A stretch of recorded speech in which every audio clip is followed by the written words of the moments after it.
Hello everyone, it's Shane Kanto, your Wasteland reviewer, and this is my final review in my series of reviewing my favorite film altogether, Lord of the Rings.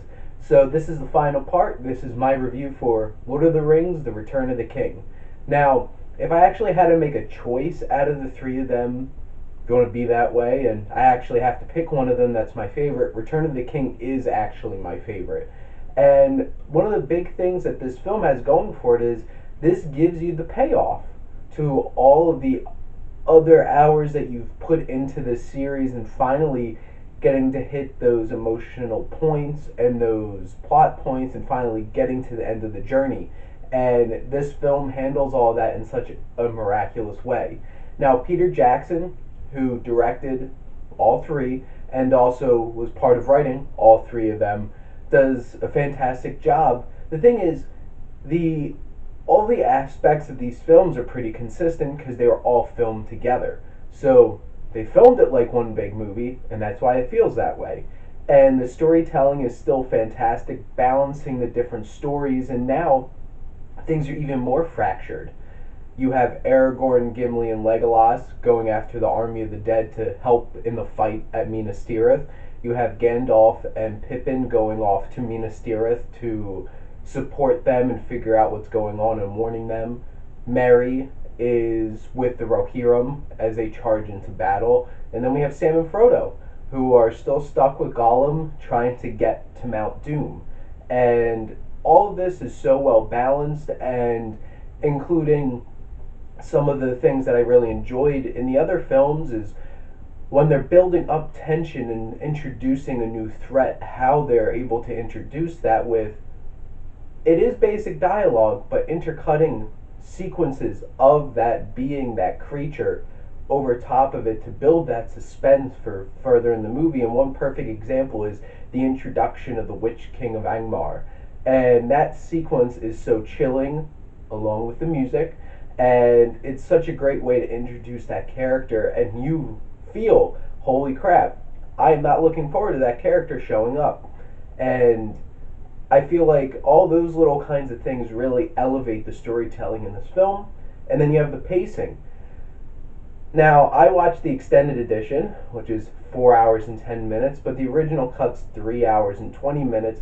The pacing in terms of the original film is so great. I love the special editions and I enjoy watching them. They add things that make it better. They also add a lot of goofy scenes of humor that what really wasn't necessary, and that's why they're cut from the film. And in terms of the pacing, it's still, I never feel bored watching these films because they engross you so well in the story and in this world that you feel so attached and really going through this whole journey with these characters. In terms of the tone, it balances yet again.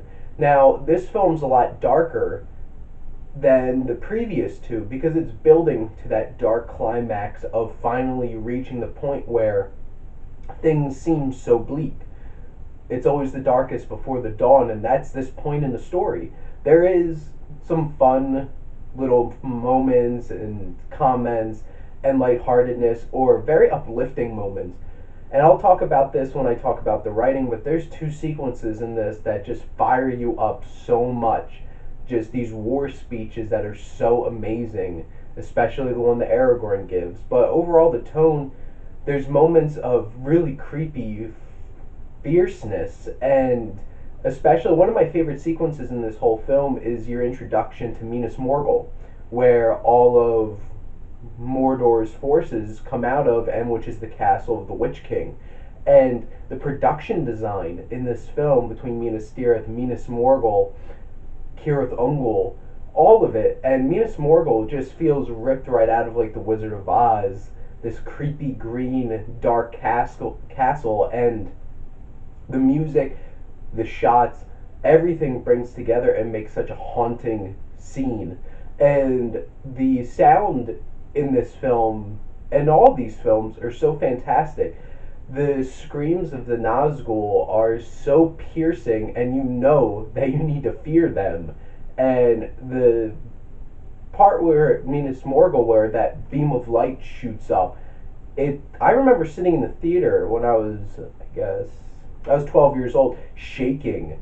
My whole body, my insides were shaking with how fierce that music and that sound was, and that really builds an atmosphere. And Peter Jackson does such a great job building that in this film and these films in general. And in terms of emotional impact, this film has all the payoff. And you get to, I know a lot of people criticize the 10 endings. I think they're all earned and important, and you feel like you finally reach those moments and it really hits you emotionally.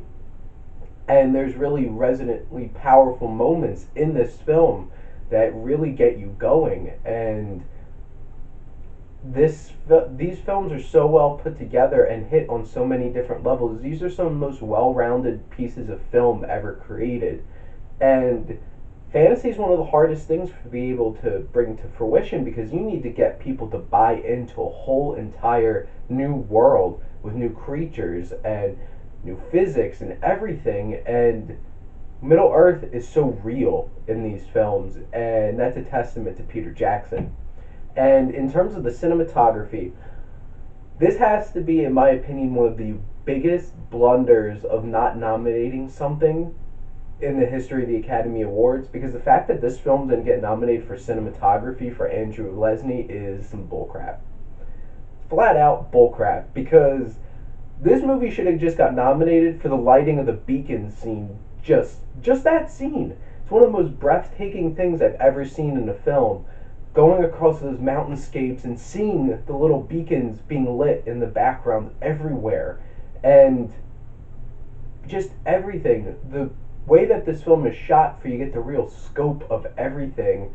And I know at this point this is very CGI heavy at this point with this film in the series, and some of it does look a bit dated, but a lot of it still looks absolutely amazing and better than a lot of CGI today. The Army of the Dead, their design and how they were brought to fruition just looks so amazingly creepy, and it just sits there and be like, you're in awe of how these things were actually created and how all the shots and the camera work was used to bring this grand scope of this most epic journey. This is one of the most epic films ever created. And the Battle of Minas Tirith is literally the largest battle sequence in the history of film, and it's awe-inspiring. It's just amazing to watch and see all of this brought to fruition. And I would seriously have a lot of shots from this film just posted up on my wall because they're so beautiful, including the scene where the Faramir's leading his forces away from Osgiliath, and the Nazgul chase them, and Gandalf comes out shooting his beacon of light. Just that shot is just gorgeous, and especially how it shows the conflict of darkness and light. And that's one of the most resonant things about these films, is that those themes of dark versus light, and Gandalf the White going up the Witch King of Angmar, and how as the forces of Mordor walk across the fields of Pelennor, you just see the giant clouds just covering the sky and bringing darkness upon everything, and that piercing light. And in terms of when the Rohirrim arrive at dawn and the lights come over the hills and lighten up the battlefield as they come in to save the day.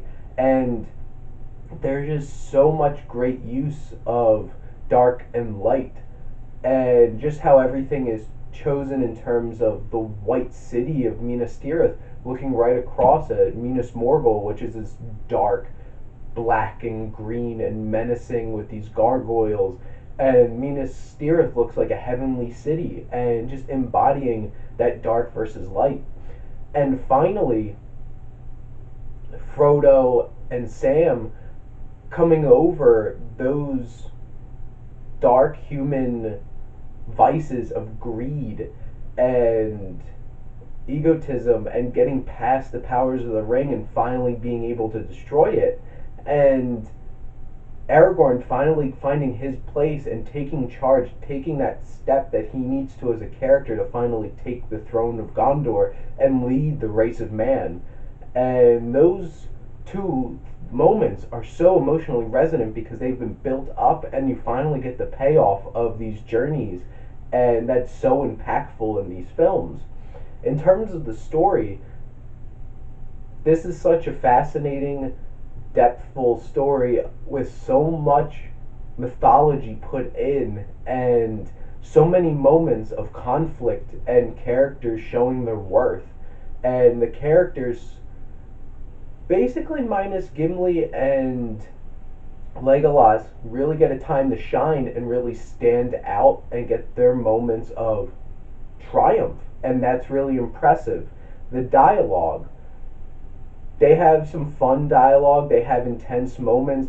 Théoden's war cry for the Rohirrim, and especially Aragorn's speech, "This day we fight," are so powerful and so inspiring. It's like you could just listen to that when you're going to work and like, I'm ready to go. And they're so well written and so impactful.